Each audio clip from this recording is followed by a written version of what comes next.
ए गोविंद भैया। अरे का हो? अरे चलो न, अब तारी के सीजन आ गल, तारी पिए के मन करता। हाँ तो चलो ना, चलो हमरो मियाज जो हुआ रहता, चलो तनी गला तोड़ कर लिया। हाँ हाँ चलो चलो। हाँ चलो। हाँ हो देखो, ये तारी के दुकान सामने लौकता। जय हो देवता। चलो मिल गई दुकान। ताड़ी वाली ताड़ी पिया दो। अरे ताड़ी वाली ताड़ी पिया दो।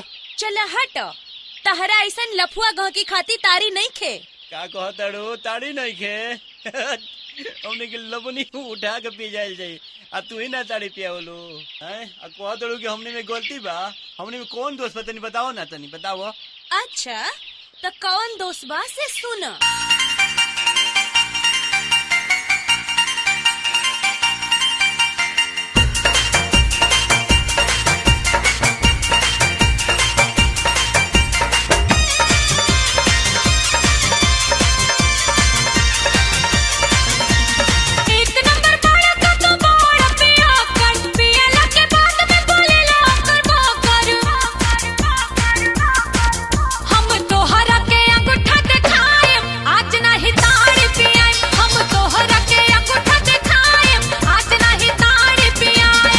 तना जे रेट बनी दे हम टोटल, तारी ना पियोइबू तो फोड़ दे हम बोतल।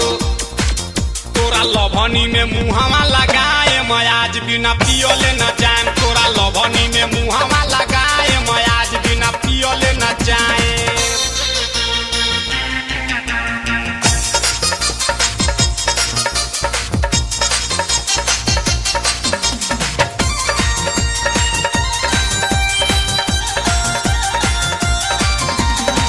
दिल में हमारा बसल बावे तोहरे दो कनिया हो। जल्दी से कल गोरी हमरा से बोहनिया हो। अरे कहबू तो नमरी भजाए, मैं आज बिना पियोले न जाए। तोरा लभनी में मुहावा लगाए, मैं आज बिना पियोले न जाए।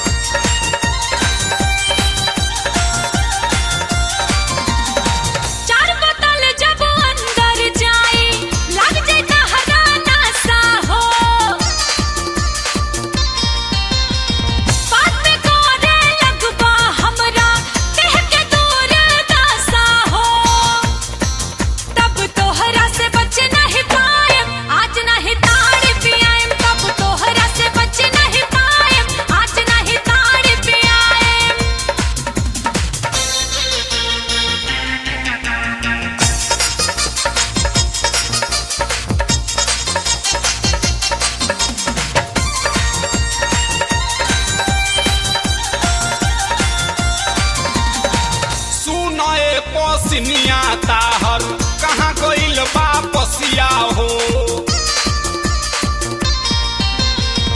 जल्दी पिया दो हमके तार के तारी बसिया हो। अरे चिखना में चना चूड़ा खाए, मैं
हम आज बिना पियोले न जान तोरा लभनी में मुहावा लगा